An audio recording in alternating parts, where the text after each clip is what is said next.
Roberto ajustou a gravata diante do espelho do quarto, observando os fios grisalhos que agora dominavam suas têmporas. 59 anos, faltando exatamente 30 dias para a aposentadoria, 30 dias para finalmente descansar depois de 3 décadas dedicadas à empresa de importação e exportação Silva Martins.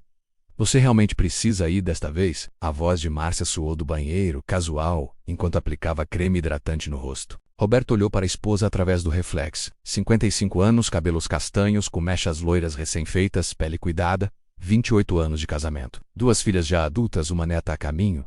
É a última, Márcia. Você sabe como é importante fechar esse contrato antes de eu sair. O Silveira vai assumir minha posição, mas esse cliente específico confia em mim. Márcia apareceu na porta do banheiro vestindo o roupão azul claro que ele havia dado no último aniversário dela. Eu sei.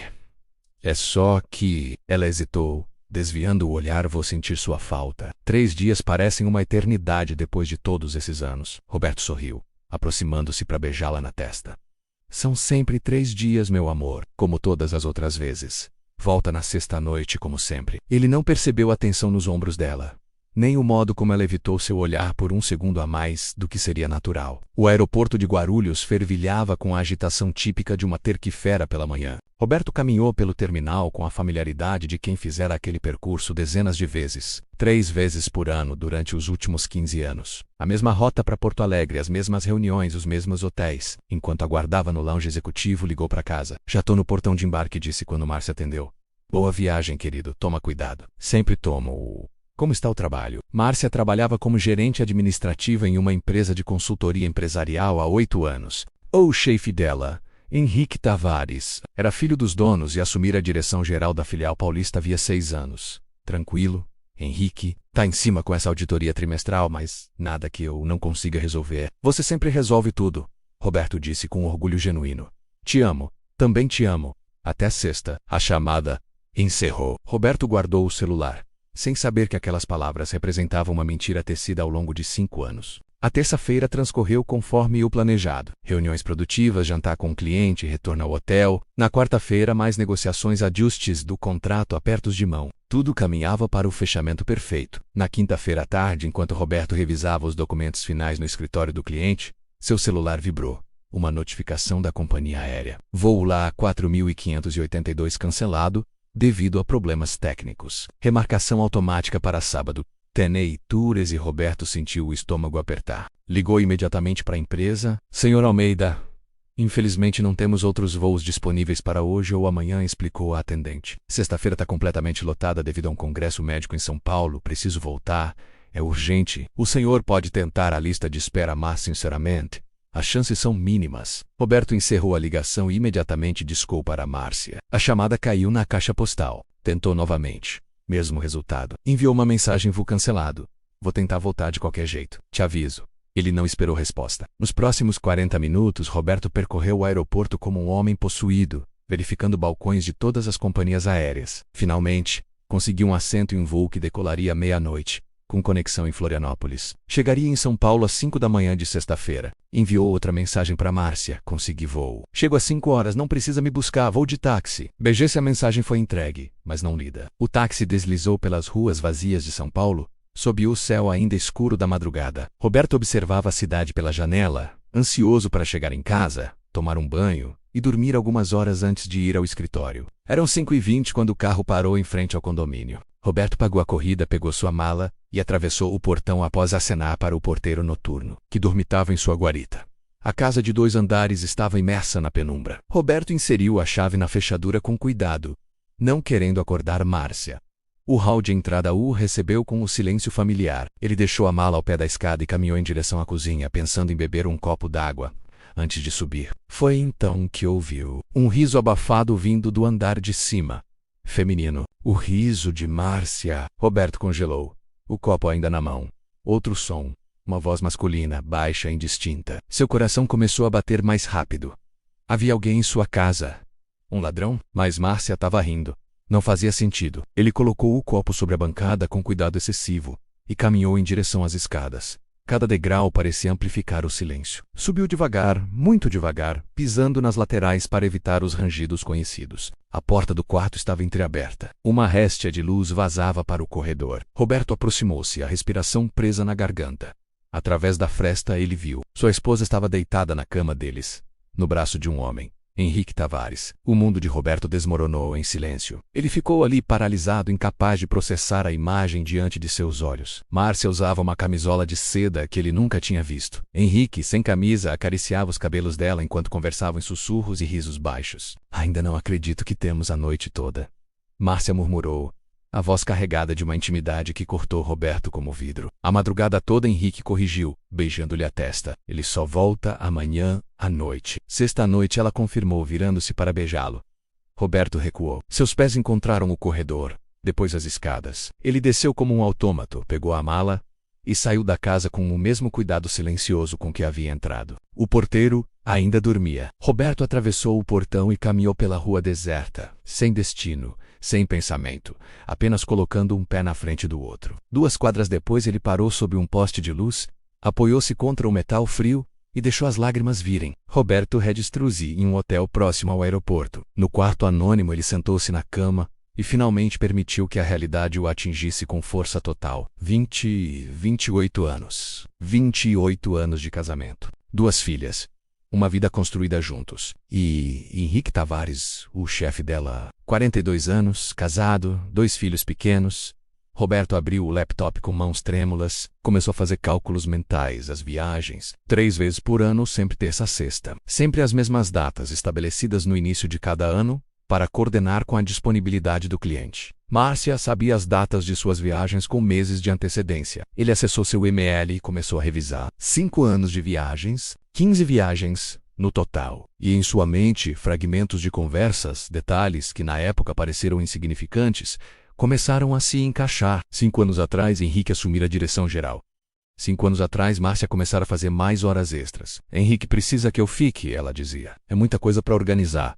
5 anos atrás, ela começara a se arrumar mais, ia à academia com mais frequência, tingir os cabelos. Ele havia atribuído tudo a uma fase de renovação pessoal. Incentivara, inclusive, que marido atencioso ele fora. Roberto pegou o celular. Tinha mensagens não lidas de Márcia. Querido, tudo bem? Vi que conseguiu voo, estou preocupada. Me liga quando puder. Roberto, a última havia sido enviada às 3 da manhã. Provavelmente depois que Henrique foi embora. Ele não respondeu. Em vez disso, abriu o navegador e começou a pesquisar. Investigadores particulares leis do divórcio. Evidências de adultério. Roberto Almeida não era homem de agir por impulso. Construir uma carreira de sucesso baseada em planejamento, paciência e execução meticulosa. Agora, aplicaria as mesmas habilidades para desmantelar a farsa que sua vida se tornara. Roberto passou a sexta-feira no hotel, formulando seu plano. Asa Teenage ligou para Márcia. Roberto, onde você está? Estou desesperada. A preocupação na voz dela soou genuína. Claro que soou, 28 anos de prática. Desculpa, meu amor. O voo teve problemas, acabei ficando preso em Florianópolis. Tô voltando agora, mas só chego amanhã de manhã. Amanhã, mas... Eu sei, foi um pesadelo. Nem consegui carregar direito o celular. Estou exausto. Te vejo amanhã. Tá, te amo. Também te amo, ela respondeu. E Roberto teve que engolir a bile que subiu em sua garganta. Ele desligou antes que ela pudesse dizer mais alguma coisa. No sábado pela manhã, Roberto voltou para casa às 10 horas, fazendo barulho ao entrar. Márcia o recebeu com um abraço apertado, usando um moletom velho e calças de pijama. A esposa dedicada, preocupada com o marido, que sufoco, amor. Você deve estar acabado. Estou, Roberto respondeu, retribuindo o abraço mecanicamente. Vou tomar um banho e descansar um pouco. Nos dias seguintes ele manteve a rotina normal. Ia ao trabalho, voltava para casa, jantava com Márcia, assistia televisão. Fazia amor com ela quando ela iniciava cada toque uma tortura silenciosa. Mas nos intervalos Roberto trabalhava. Contratou um investigador particular discreto, recomendado por um advogado de sua confiança. Fernando Seixas, ex-policial especializado em casos de infidelidade conjugal, preciso de provas irrefutáveis. Roberto disse durante o primeiro encontro em um café discreto. Fotos, datas, horários. Tudo documentado. Suas próximas viagens já estão marcadas? Fernando perguntou. Não faço mais viagens. Estou há 3 semanas da aposentadoria. Então precisamos de outro gatilho. Algum evento que você normalmente estaria presente, mas pode se ausentar. Roberto pensou. Tem um jantar da empresa daqui a 2 semanas, sexta à noite. E o sempre viu, mas posso dizer que estou doente. Perfeito, vou monitorar a casa dela e dele. Se houver encontro, vou documentar tudo. As 2 semanas seguintes foram as mais longas da vida de Roberto. Ele mantinha a fachada em casa, Mas cada palavra de Márcia, cada sorriso, cada te amo era uma lâmina. Na quinta-feira antes do jantar da empresa, ele mencionou casualmente durante o café da manhã: acho que estou pegando uma gripe. Estou com dor de cabeça e o corpo meio dolorido. Márcia levantou os olhos da xícara. Preocupação imediata no rosto. Você deveria ir ao médico. Não é nada grave, vou tomar uns remédios, mas acho melhor não ir ao jantar amanhã. Não quero piorar. Ele observou atentamente. Havia algo em seus olhos, um lampejo de alívio. Tem certeza? Você sempre vai. Tenho. Preciso me cuidar. A aposentadoria está logo ali. Na sexta-feira de manhã, Roberto realmente ficou em casa. Tomou chá, ficou no sofá assistindo televisão, representando o papel do marido gripado. Márcia saiu para o trabalho às 8 horas, como sempre. Às 17 horas ela ligou. Como você está, amor? Melhor. Dormi a tarde toda. Que bom. Olha, o Henrique pediu para alguns de nós ficarmos para terminar um relatório urgente. Vou chegar tarde, tá? Não me espera para jantar. Sem problemas. Descansa.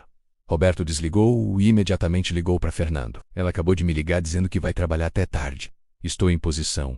A casa do Tavares. A esposa dele saiu há 1 hora com as crianças, malas no carro. Parece viagem de fim de semana. Me mantenha informado. Às 19:30, Fernando enviou a primeira foto. Márcia entrando em um prédio residencial. O mesmo prédio onde Henrique morava. Às 20 hours, uma foto de dentro do apartamento, tirada através de uma janela parcialmente aberta. Márcia e Henrique na sala, ela em seus braços beijando-se. Às 21h, 22h, 23 horas. Mais fotos. A TV ligada, eles no sofá.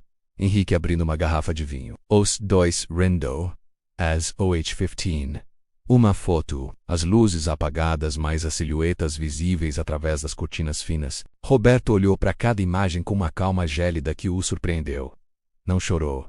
Não quebrou nada. Apenas salvou cada arquivo meticulosamente em uma pasta criptografada. Às 2 horas da manhã, Márcia enviou uma mensagem. Terminamos. Indo para Caçabejês, ela chegou às 2h40. Roberto estava na cama, fingindo dormir. Ouviu-a entrar silenciosamente, tomar banho, deslizar para debaixo das cobertas ao seu lado.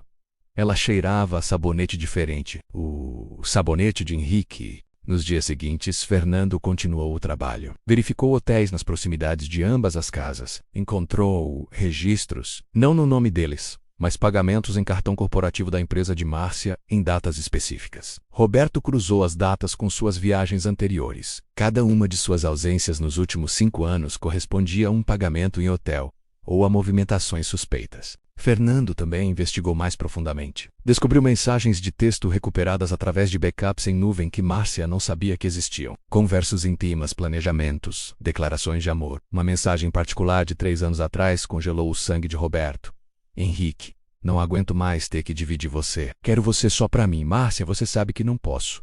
As meninas, a situação... Roberto não merece isso. Henrique, mas eu mereço. Ter que esperar ele viajar pra poder estar com você de verdade.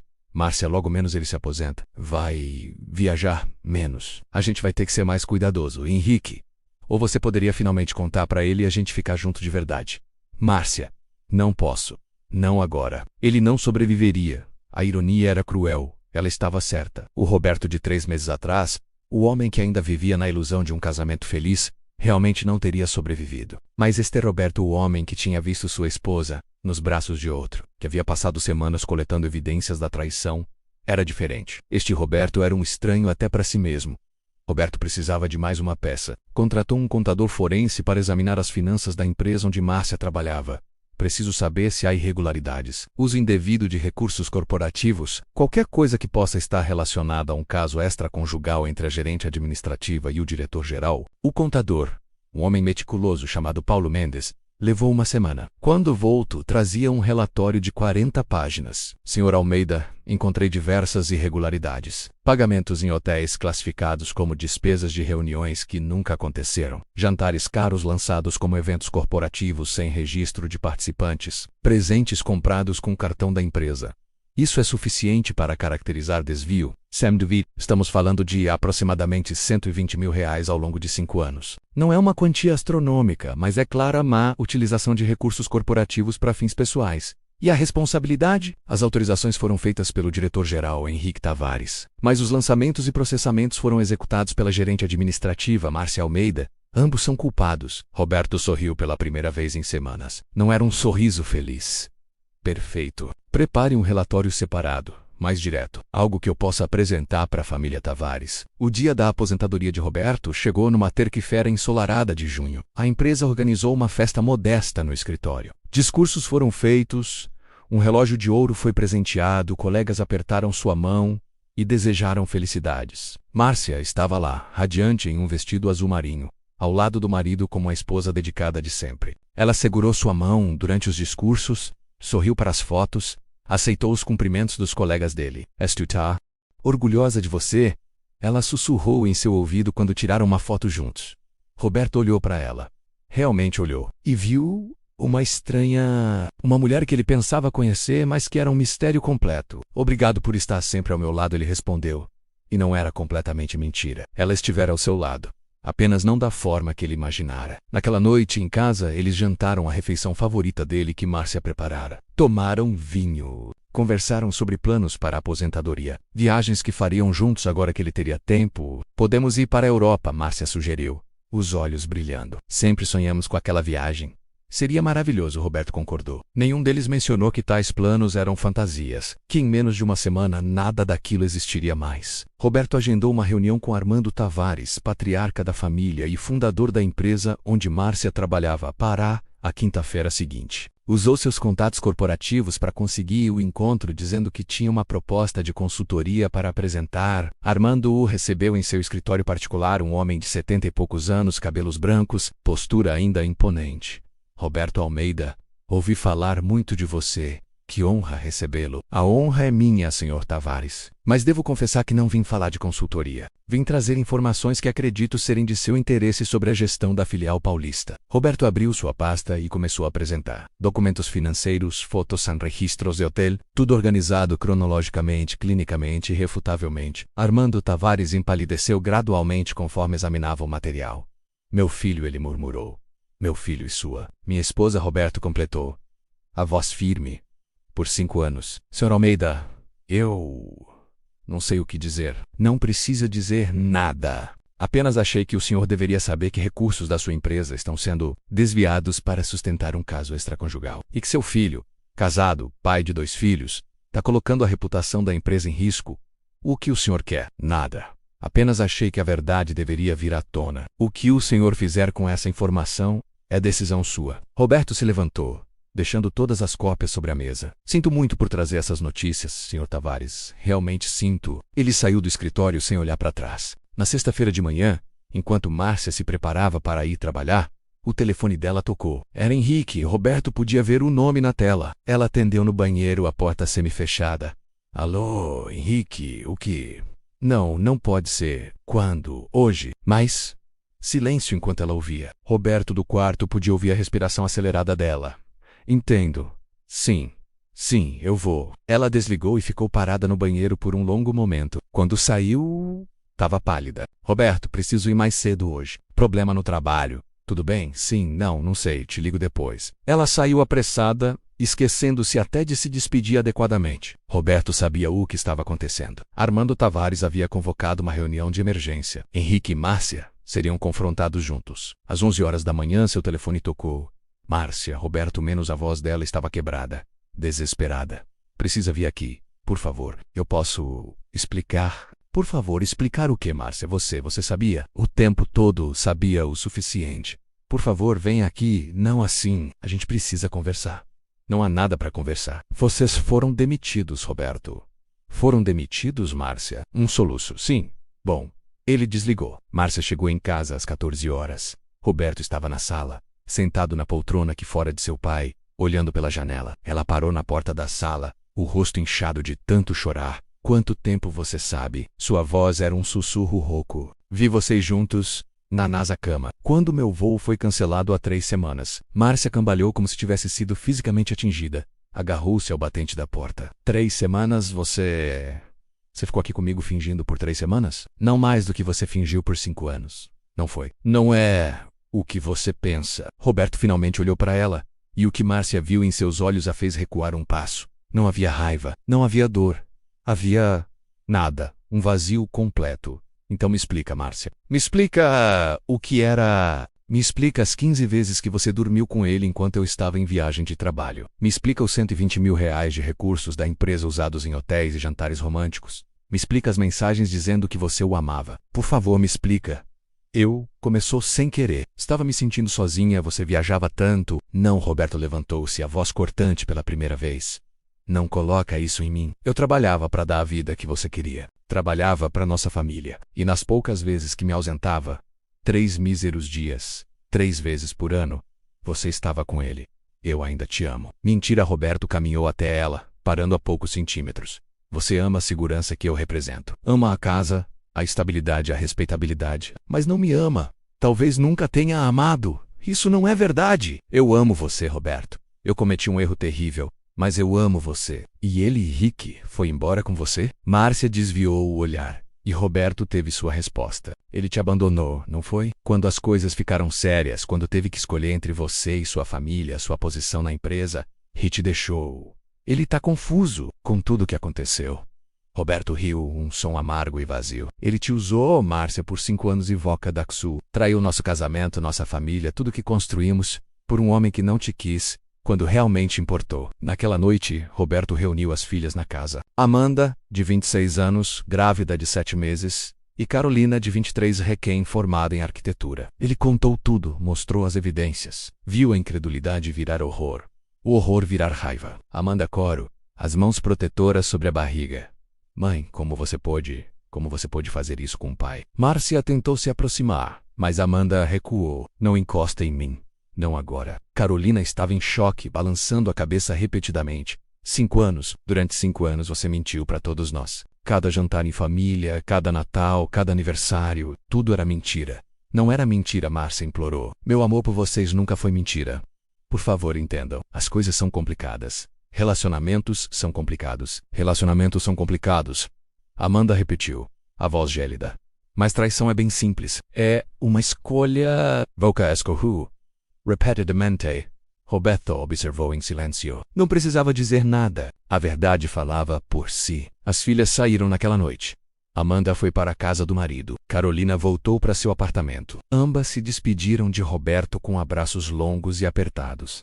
Nenhuma das duas disse adeus para Márcia. O processo de divórcio foi rápido e brutal. Com as evidências que Roberto possuía, os advogados de Márcia aconselharam um acordo. Ela ficaria com a casa e metade dos investimentos. Ele ficaria com o restante, sua aposentadoria integral, sem pensão para nenhum dos lados. Durante uma das audiências, Roberto viu Henrique do outro lado do corredor do fórum. O homem estava mais magro, com olheiras profundas.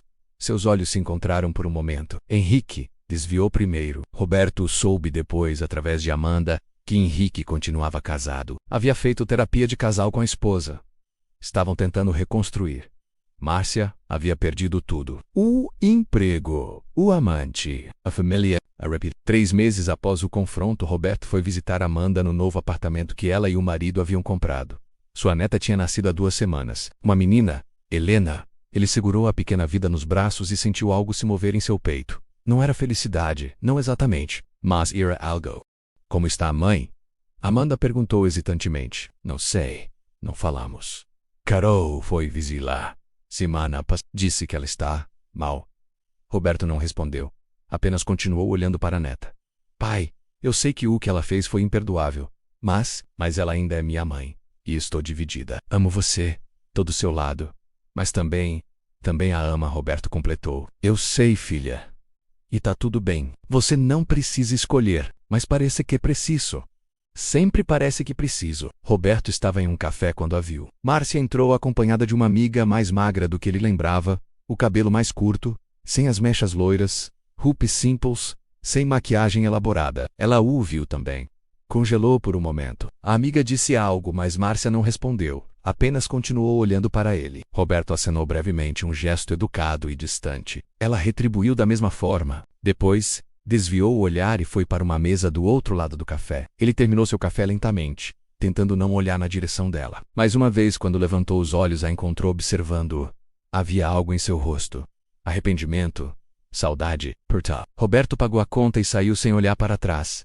No primeiro aniversário de sua aposentadoria, Roberto estava em Portugal. Tinha alugado um apartamento em Lisboa por 3 meses, estava aprendendo a língua, explorando a cidade, conhecendo pessoas. Havia uma mulher, Clara, portuguesa, divorciada, professora de literatura. Eles se encontraram em um clube de leitura. Tinham jantado algumas vezes. Nada sério. Roberto não sabia se algum dia seria capaz de algo sério novamente, mas era agradável. Conversas inteligentes, rezos, companhia sem pressão. Uma noite, enquanto jantavam em um restaurante com vista para o Tejo, Clara perguntou: "Você nunca fala dela?